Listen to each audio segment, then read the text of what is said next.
Jamaroa, the Gedan Bale, Janoroa genocide loader Mobu, Janoroa Tada Mobu, the Gedan Lodaga, Asasure Lua Loda, oh, Asane Hindune Bapateni Lule, Hindu Pure Zagane, Chamaro Pure Zagane, Tatane, no, Hindu, Chamarua Babiole, Bangali Hindu Kore, Chamaru Rohangaria. Turo Zagane, Chamaro Zagane, Turuwe, Turo Ima Chamaro Tuare, Chamaro Ingo, Turo Lare, Turone, Chamaru Atanganje Pong and Muve, no? တငယ်ချင်းတွေပုံစံမျိုးပဲနေတယ်ဘာမှအကြောင်းမဲ့ဟိန္ဒူတွေတတ်เสียအကြောင်းမရှိဘူးနော်အခမများတို့ကမီးရှို့ခိုင်းတော့ကလည်းအဲ့ဒီဟိန္ဒူတွေပဲလာမီးရှို့တာနော်အကုန်လုံးမိတယ်မလားတတ်တေတရကားတွေဟိန္ဒူတွေကိုအခုခမများတို့ကဟိုဘက်နိုင်ငံကိုတွားလိုက်တယ်ဘင်္ဂလားဒေ့ရှ်ကိုဟိန္ဒူကဘာလို့တွားဟိခမများတို့ကပြောတော့ရိုဟင်ဂျာတွေကိုရိုဟင်ဂျာတွေကနော်အာဆာကဟိန္ဒူတွေကိုတတ်တယ်လို့ပြောတယ်မလားဟိန္ဒူတွေတတ်တယ်ဆိုတော့ဆိုဘင်္ဂလားဒေ့ရှ်ကိုဒီဗာလဲ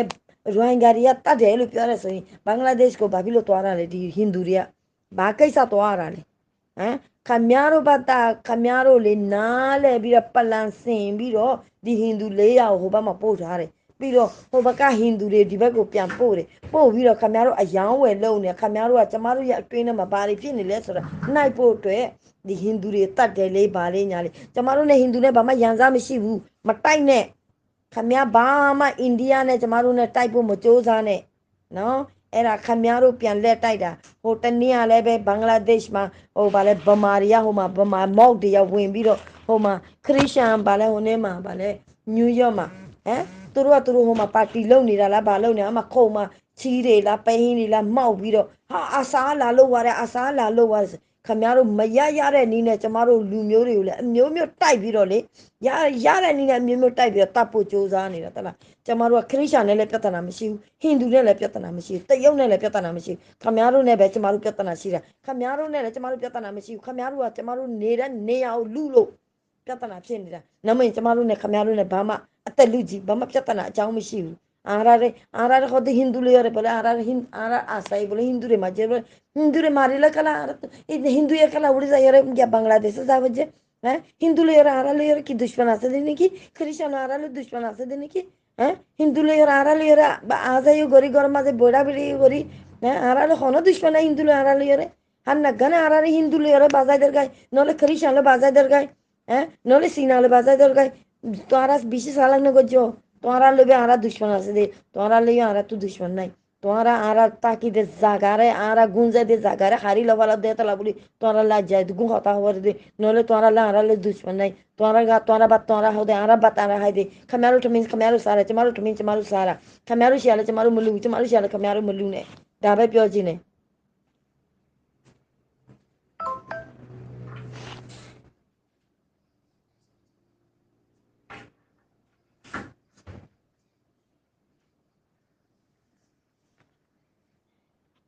အာစာကပြစ်လွန်ထားတဲ့အထောက်ထားတွေအကုန်လုံးရှိတယ်ဆိုတာကဒါကခမားတို့ကတရားချရင်ခမားတို့က10သိန်းချတယ်လို့ပြောလို့ရတယ်ခမားတို့ဗဇက်ကပြောတဲ့စကားခမားတို့လက်နဲ့ရေးလိုက်တဲ့စကားခမားတို့က10ယောက်ကိုရရင်တရားလို့ထည့်လို့ရတယ်အဲ့ဒါခမားတို့လည်းရေးတဲ့စာသာခမားတို့ပြောတဲ့စကားဟုတ်လားနော်အဲ့ဒါကျမကလည်းဒီလိုပဲပြောလို့ရတယ်तुम्हारा होते आशा ये 30 जनरे मारी फेलाई 30 जनरे सकांगरे मारी फेलाई तुम्हारा एकानमरे मारले तुम्हारा 30 जनरे मारिबा बोले गया तुम्हारा 30 जनरे मारले तुम्हारा 30,000 माजे बोले तुम्हारा गाले होते होता तुम्हारा आते लेके दे होता आरा लेके दे देनो आरा होते देनो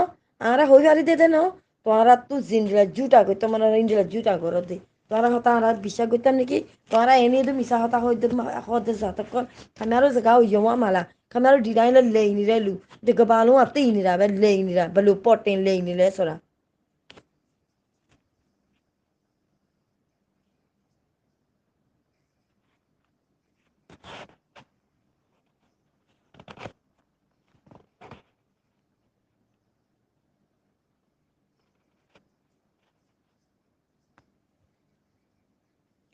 မတရား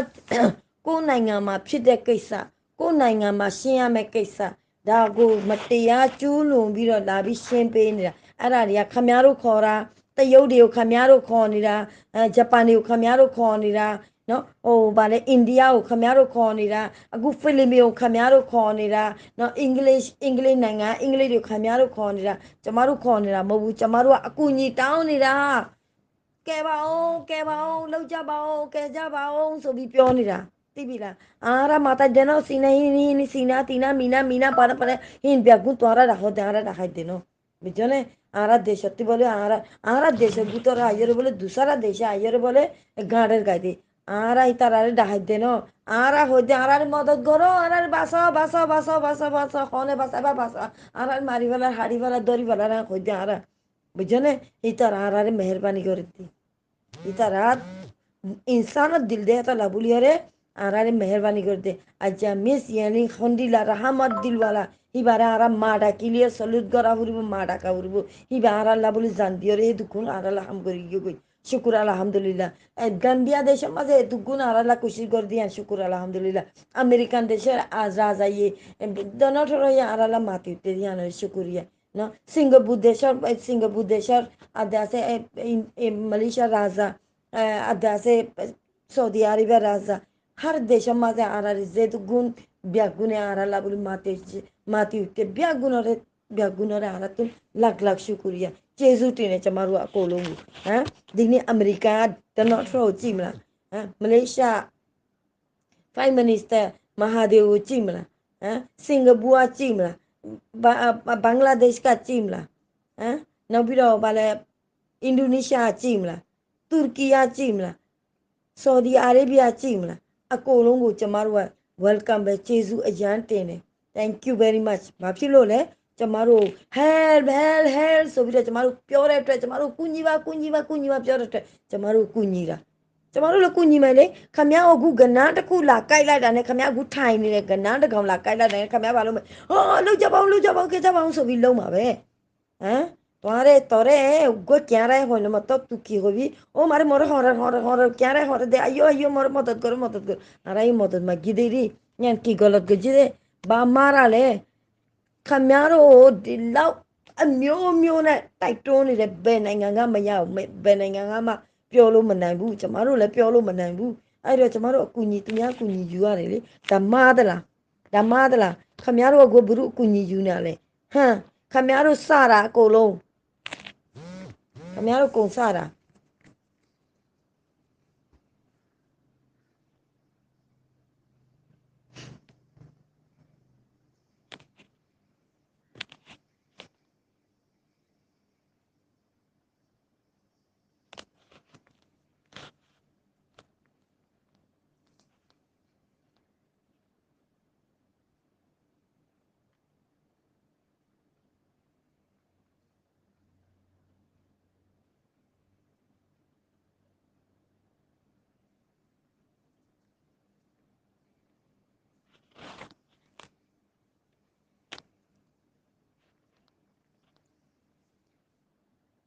ခမားပြောနေတယ်ကဘာပြတ်တာမဟုတ်ဘူးတဲ့ကျွန်တော်တို့နိုင်ငံပြတ်တာတဲ့ခမားတို့ကကဘာမပြတ်ဘူးကျမတို့ကကဘာပြတ်သွားပြီခမားတို့အတွက်ကဘာမပြတ်ဘူးကျမတို့အတွက်ကကေယာမတ်ဆိုတာလာပြီးသွားပြီတလားခမားတို့ကဘာမှမပြတ်ဘူးကျမတို့အတွက်ကတိုင်းပြည်တကဘာလုံးကဘာခေါ်မလဲဆိုတော့ကြေမွဝါတယ်လို့ပဲသိလားဘာဖြစ်လို့လဲဆိုတော့ကျမတို့အတွက်ကကဘာပြတ်ပြီးကဘာပြတ်တဲ့အတိုင်းပဲကိုခံရတာခမားတို့ကကဘာပြတ်တာခမားတို့ကဘယ်လိုမှမခံစားရဘူးလေဟမ်ဘာမှပြေတပြေပြတ်တာဆိုပြီးတော့ခမားတို့ပြောတယ်ကျမတို့ကတဘဝလုံးပြည့်စည်သွားတာလေကျမတို့သားသမီးတွေအကုန်လုံးမရင်းချင်းပြီးတန်းစီပြီးမရင်းချင်းလာတာကိုဝင်တွေတောက်လျှောက်ဖြစ်တာဘယ်လိုလုံးပါလဲပြောအဲ့ဒါကြတော့ခမားမပြောဘူးမလားဟမ်ခလေးငယ်လေးတွေ9နှစ်အရွယ်သမီးလေးတွေမရင်းချင်းတာလေ9နှစ် fast boss ကြမှာ vendor zulum ko jade hin no hode no ni tora hode दुनिया bange de no bole ara deshar bonna mi ge ara desh bange de bole हैं तोरा रे आरा तू मामा का बोले दे तला बोले माका बोलबो आरा रे हा मामा का बोलबो क्या ला मामना बाबीते आरा री खारा चमारो खारा खमेरो खारा मोबू हैं चमारो तादमी रे कोंबी चमारो खले रे मी बोने मा कोंबी खमेरो ठे टॉमी शो दलो शोरा चमारो लुदारे कोको जी ने मी दुए फिर तोरा Ara insano colore zolora on laga diye bana fan Indonesia maze zolo maze on laga diwa hindi lo on laga diye fan laga diye re kuara ara insano colore ara Rohingya colore dargwar khoila ugi bode he dugun khoila ugi de he dugun fara kolo inzale gala yede era jana sai moholo bale tin bale yua misho raတော်မီရှို့တယ်လို့ရှို့တာအဲ့ထက်မှလူတွေမထွက်နိုင်အောင်ပတ်လဲမှာအကုန်လုံးရဲတွေဝိုင်းထားတယ်ထွက်လာတာနဲ့တပြန်နဲ့ရိုက်တယ်တနက်နဲ့ပစ်ပြီးတော့မီးသွေးတွေဖြစ်သွားတဲ့နောက်ဆုံးအဲ့ဒါဂျန်နဆိုက်မဟုတ်လို့ဘာလဲအဲ့ဒါဂျန်နဆိုက်မဟုတ်လို့လုံတော့မစင်းစားဘူးလားခမရအခုမိုင်တိုင်နဲ့ပြောနေတာလုံးဝဝမ်းနေတဲ့ပုံစံမျိုးနဲ့ပြောနေလုံတော့ခမရတို့ဘာလို့မပြောကြတာလဲမလုံကြပါနဲ့ရိုဟင်ဂျာတွေတနာပါတဲ့လူသားတွေလူလိုဆက်ဆံပါတယောက်ဆိုတဲ့ဆိုတယောက်ကိုပဲပြောဖို့အခုအာဆာဦးပါဖမ်းပြီးတော့အာဆာဦးကအပြစ်ပေးဖို့ဆိုပြီးတော့ထပ်ပြီးစောင့်နေသေးတယ်ဗျာထပ်တတ်လို့မပြီးသေးဘူးအဲ့ဒီအာဆာဆိုတဲ့လူကိုလည်းတတ်လို့မပြီးသေးဘူးအဲ့ဒီရိုဟင်ဂျာဆိုတဲ့လူတွေကိုလည်းတတ်လို့မပြီးသေးဘူးအခုလက်ရှိမနေ့ကတနေ့ရောတယောက်သေးလား2ယောက်သေးလား10ယောက်သေးလား9ယောက်သေးလား5ယောက်သေးလိုက်နဲ့လက်ရှိရောတေနေတာခင်ဗျာသိလားလူတွေကုန်နေပြီဒီဗမာအစိုးရတက်ပြီးတွေကလူတွေကုန်နေပြီမြန်မာပြည်သားလည်းကုန်နေပြီဟိုဘာလဲဗမာမောက်တွေလည်းကုန်နေပြီရခိုင်မောက်တွေလည်းကုန်နေပြီရိုဟင်ဂျာတော့ကုန်တာတော့မပြောနဲ့တော့မတော်မဆထိတာတို့မိုင်းတွေမြုပ်ထားတယ်အခုတိကလေးတွေထွက်လို့မရဘူးဝင်လို့မရဘူးလူတွေဖြတ်လို့မရဘူးဈေးသွားဝယ်လို့မရဘူးအဲ့ဒီဈေးဘိုးတွေပတ်စံတွေယူပလိုက်တယ်ဒါတွေခင်ဗျားတို့မမြင်ဘူးမလားဒါတွေခမရတို့မမြင်ဘူးလားဒါတွေစုံစမ်းလာခမရတို့ရက်ွက်ထဲမှာဘာတွေဖြစ်နေလဲရွာထဲမှာဘာတွေဖြစ်နေလဲအဲ့ဒီလောက်နှိပ်စက်လို့ရလားတကယ်လို့သူများနိုင်ငံကခိုးဝင်လာတယ်ဆိုရင်လည်းအဲ့လိုမျိုးမနှိပ်စက်ဘူးနော်ခိုးဝင်လာတယ်ဆိုရင်လည်း1000 သိန်းဒီလောက်သိန်းပေါင်းများစွာဘယ်လိုလုပ်ခိုးပြီးနေလို့ရမလဲသူတို့နိုင်ငံမှာမဆန်းလို့ခုဘယ်မှာနေလဲမမြင်ဘူးလားရှိတ်ခါစီနာဘယ်မှာပို့မယ်လို့ပြောတယ်မကြောက်ဘူးလားရွာမရှိတဲ့နေရာကိုကျမတို့လူမျိုးပို့ဖို့လုံနေတာကျမတို့အဲ့ဒီနိုင်ငံကိုသွားမဲ့လူမဟုတ်ဘူးကျမတို့နိုင်ငံမှာပဲကျမတို့ပြောတာခင်ဗျာဘာတွေလျှောက်ပြောနေလဲအမှန်ကိုပဲပြောအမှန်ပြောရင်ခင်ဗျာနိဗ္ဗာန်ရောက်မယ်ဂျန်နတ်ဇိုင်ဘလာဆာဂျဟန်နမဇိုင်ဘလာနော်ဆာဟောကတာဟောara como re mate zolo re un jale van jale yore da la horigori wala tu tora